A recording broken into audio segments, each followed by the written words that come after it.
Vilã ou heroína? A Siobhan Roy, personagem de Succession, foi aclamada pela internet como a grande rainha da série da HBO. Então eu separei 5 cenas que ajudam a gente a analisar as traições, as contradições e as decepções da Shiv. Pra quem não me conhece, eu sou o André Alves. Eu sou psicanalista, escritor e pesquisador de cultura e comportamento. Não esquece que tem spoiler nesse vídeo. De todos os filhos do Logan, a Shiv é definitivamente a mais inteligente, a mais articulada, a que tem as melhores habilidades políticas. Só que Succession não é um jogo de competência, é uma monarquia. E a Shiv quer o lugar do rei. Na cena em que o Madison e a Shiv conversam, ele diz que ela parece o Logan. Ela esperou 4 temporadas para escutar isso, ou talvez uma vida inteira. Ela busca essa aprovação do pai mais que tudo. Ela, de certa forma, deixa para trás a carreira, as convicções políticas, até o amor e o casamento para poder jogar os jogos de sucessão. Eu concordo com o Madison. Dos 4 filhos do Logan, eu acho que a Shiv é a mais parecida exatamente porque ela carrega essa ambição visceral. E aí tem uma admiração muito grande nessa relação especular. Wow, someone thinks they're Beyoncé. Ao mesmo tempo, ela também odeia esse pai. Primeiro porque ele é esse human gaslight, como ela diz na 4ª temporada. Ela enxerga os jogos de manipulação que o Logan cria. Simultaneamente, ele também enxerga através dela. Por exemplo, quando ele diz que ela é covarde por casar com um homem mais fraco que ela. E isso é muito difícil de tolerar. Um dos elementos centrais da parentalidade do Logan é o medo, e cada um dos filhos vai ter uma estratégia diferente para lidar com esse afeto. Se o Kendall tenta repetir o pai, o Roman se rebaixa. Já a Shiv vai para um caminho de se colocar como igual, mas um igual que vai duelar, que vai competir com o pai.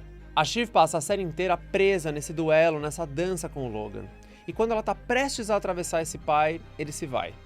E aí na morte do Logan ela diz, você não pode ir agora. Que na minha visão é uma frase que carrega muitos significados. Primeiro, você não pode ir agora porque eu estou prestes a me libertar emocionalmente de você. Eu enxergo seus jogos, as suas armadilhas e talvez eu não queira mais jogar. 2. Você não pode ir agora porque esse jogo talvez seja uma das melhores partes da nossa relação e da minha vida. É aqui que esse vínculo se fortalece. 3. Você não pode ir agora porque eu ainda te amo. 4. Você não pode ir agora que eu tenho uma vantagem competitiva nesse jogo. Eu estou gestando um novo herdeiro desse império. De novo, olha o tamanho que esse pai ocupa dentro dela.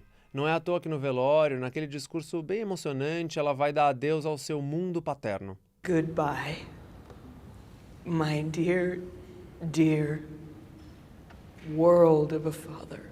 Aqui ela está tentando encaminhar o seu luto e, claro, inconscientemente escolheu que ela vai carregar desse pai. Na minha visão, o que a Shiv mais herda do Logan Roy é essa ambiguidade radical. São muitas as cenas em que a Shiv sacrifica o Tom. Ela diz que seria lógico que ele fosse preso, ela oferta a demissão dele pro Madison, enfim, ela tá constantemente jogando Tom aos leões. Muita gente falou de como Shiv é uma palavra que também significa faca. Ela é traiçoeira como uma arma. E talvez lealdade, fidelidade sejam um dos conceitos mais estrangeiros para esse sujeito. Eu também fico pensando em como ela carrega essa frieza de uma lâmina. Como se essa também tivesse sido a estratégia que esse sujeito encontrou para lidar com esse mundo tão machocêntrico e tão canibalesco da realeza. Dá pra gente dizer que a Shiv sofre de uma espécie de síndrome da trairagem, em que a deslealdade, a infidelidade, a falsidade são a única forma de lidar com o mundo e com o outro. Consequentemente, muitas vezes ela não resiste a trair o outro, só que esse modelo mental várias vezes acaba implodindo ela mesma. Só que eu também penso que esse jeito desse sujeito caminhar o tempo todo sobre o fio da navalha é um jeito bem limite, bem extremo e bem perigoso de lidar com as coisas. E de tentar driblar a castração, de não ter que bancar escolhas, de não ter que sustentar perdas. Como diz o Násio, o sintoma é uma verdade do sujeito. É aquilo que individualiza e que significa o que existe de mais fundo de si mesmo. Só que esse sintoma também produz uma certa alienação à outridade, uma dificuldade muito grande de suportar e sustentar o outro. Ela diz pro Kendall, eu te amo, mas eu não consigo te suportar. Que é pra mim uma das melhores cenas da série, porque também nos mostra com transparência como a Shiv tem dificuldade de dar pro outro aquilo que o outro pede. Nesse sentido, aquela ideia da faca também é boa pra gente pensar em como que ela ataca os vínculos, que é sempre nessa lógica do rasgo e do remendo. Esse é o núcleo de uma parte louca da Shiv que considera amor e traição como sinônimos. Só que isso também é uma resposta ao meio, principalmente se a gente considerar que de todos os personagens, a Shiv é a mais traída. Vamos pegar o tamanho desse desamparo. No final da 3ª temporada, por exemplo, ela é traída numa mesma cena pelo Logan, pela mãe e pelo marido. Na 4ª temporada, isso vai se repetindo com os irmãos. Ela desvia de certa forma, mas depois ela é traída pelo Greg, pelo Madsen e finalmente, mais uma vez, ela é traída pelo Tom. Mas talvez a maior traição seja quando o nome do Kendall tá naquele pedaço de papel. Aqui toda a ambiguidade desse jogo cai por terra. O Logan nunca escolheu ela. Nunca ia ser ela. É uma grande perda. Dá quase pra gente escutar o som desse narcisismo sendo rasgado pela lâmina do real. Para nossa análise, o que mais interessa é como ela reage a essas situações. Ela não vai pro confronto direto. Ela implode. Como se ela tentasse adiar suas reações. Porque os afetos são muito complexos para Shiv, então ela vai tentando empacotar, departamentalizar, separar, controlar. A cena em que ela reserva uma sala de reunião para chorar é muito precisa, como se o luto coubesse ou só pudesse estar contido em um tempo e espaço específicos. É muito esforço psíquico, minha gente, e claro, muito sofrimento. No velório do Logan, a Shiv faz um dos melhores diagnósticos do pai. Ela diz que na cabeça dele não cabia uma mulher inteira. A misoginia traiçoeira de Succession está sempre muito presente na série, talvez presente até demais. Os homens estão sempre ridicularizando, diminuindo, objetificando as mulheres, e parece que esse é um mundo impróprio para mulheres. Grande parte da história foi muito mais difícil para Shiv por causa de questões de gênero, mesmo com todos os privilégios de raça e classe que ela carrega. A gravidez complica ainda mais as coisas, porque é um lembrete biológico e uma mordida do real de que num mundo dominado por homens, a Shiv é uma mulher. O que, nesse universo de Succession, vai diretamente para o campo da falta. Bom, nesse cenário, não é à toa que a gente sente tanto prazer quando ela consegue, de alguma forma, rebaixar os homens.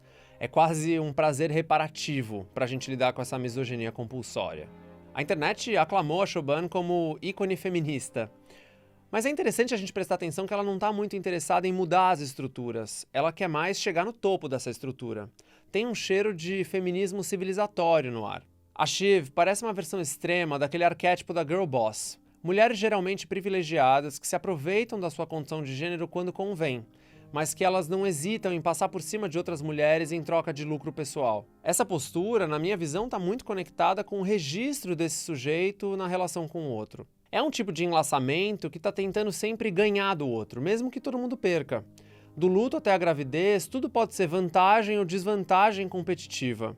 Porque afinal, como dizia o Logan, a vida é uma luta por uma faca na lama.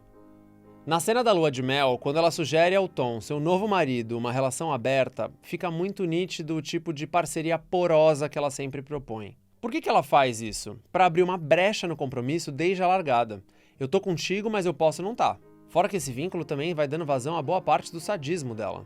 Ela gosta de sentir que o Tom sempre vai adorá-la, nunca vai deixá-la e ela vai sempre poder rebaixá-lo, se sentir acima. Ao mesmo tempo, parece que ela nunca se decide sobre ele. Ele é bom demais, ele é ruim demais, ele é forte demais, ele é fraco demais, fica tudo bastante confuso. Uma das tragédias da Shiv é que as qualidades que ela admira e que ela também respeita no Tom parecem ser mutuamente excludentes. Quando ela enxerga o Tom como vulnerável, disponível, acolhedor, qualidades que são bem escassas na família Roy, ela enxerga ele como patético. Mas quando ele é cruel, traiçoeiro e ambicioso como o restante da família, ela respeita, mas ela não consegue amá-lo. Olha como essa estrutura de amódio se repete na Shiv. É difícil para ela sustentar essa ambivalência. Como ela diz no casamento, o amor são 28 coisas tudo misturados e enfiados numa bolsa. Qual que é a estratégia dela para lidar com isso? É tentar cortar tudo em pedaços. Claro que a traição da terceira temporada vai acumular muita mágoa. E essa mágoa vai se arrastar até a morte do Logan. A Shiv diz pro Tom que você me tirou os últimos meses com o meu pai. Só que no meio disso tudo, se abre uma pequena brecha para transformação. Pela primeira vez em toda a série, ela baixa completamente a guarda e pede um relacionamento real. Só que ele não consegue dar. E o que ele oferece para ela no final das contas é a mesma instabilidade radical que ela experimentou na relação com o pai a vida toda. Na cena em que a gente vê a Shiv conversando com a Lady Caroline, a sua mãe, a gente tem acesso a uma das partes mais profundas, mais duras desse sujeito.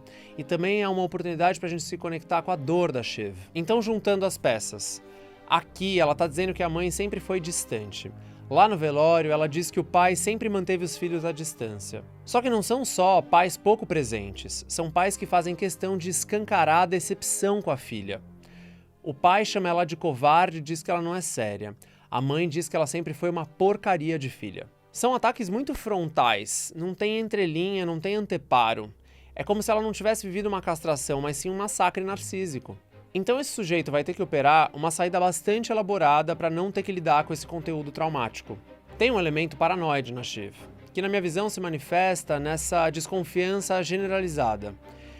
Então ela olha para essa ambivalência insuportável do objeto e, no lugar de tentar eliminar esse conflito, ela vai para um caminho invertido, que é de intensificar o conflito, que é de potencializar essa questão de objeto bom e objeto mau. Porque um dos grandes truques do delírio de perseguição é nos deixar presos nessa luta, nesse embate contra inimigos internos que a gente está fabricando, e enquanto isso a gente vai se distanciando cada vez mais de si. A cena em que o Tom dá um escorpião de presente para Shiv é, na minha visão, uma das grandes pistas sobre o desfecho dessa personagem. No final das contas, ele vai prendê-la nesse bloco de resina. A gente se despede da Shiv num dos seus piores momentos. Ela tá mais enlutada nessa cena final do que no velório do pai. Por quê? Ela tá sendo atravessada vorazmente pelo real. Como outras mulheres de Succession, ela tem que se contentar com o banco de passageiros, com no máximo ser a manipuladora por trás da cortina. E ela aceita isso, porque o Tom no fundo tinha razão. Ela não gosta de falhar nenhum teste. Ela não vai falhar nem no teste do casamento e nem no teste dos jogos de sucessão. Porque no final, ela é a que fica mais perto do poder. A tragédia da Shiv é também colocar no trono dois homens que a traíram com muita intensidade. O Matsson, que acaba sendo dono do Império, e o Tom, que vai ser o CEO ou o rei. O pôster da quarta temporada, aliás, é um grande spoiler. No reflexo do espelho, ela aparece atrás do Tom e também de costas para si mesma. Ela vai terminar essa história em segundo lugar, ou de alguma forma ultrapassada pelo Tom, e também alienada de si. Esse final meio não derrota e não vitória é um pouco assustador, porque no final das contas ela continua no jogo, meio presa no jogo, mesmo que ela tenha perdido esse jogo.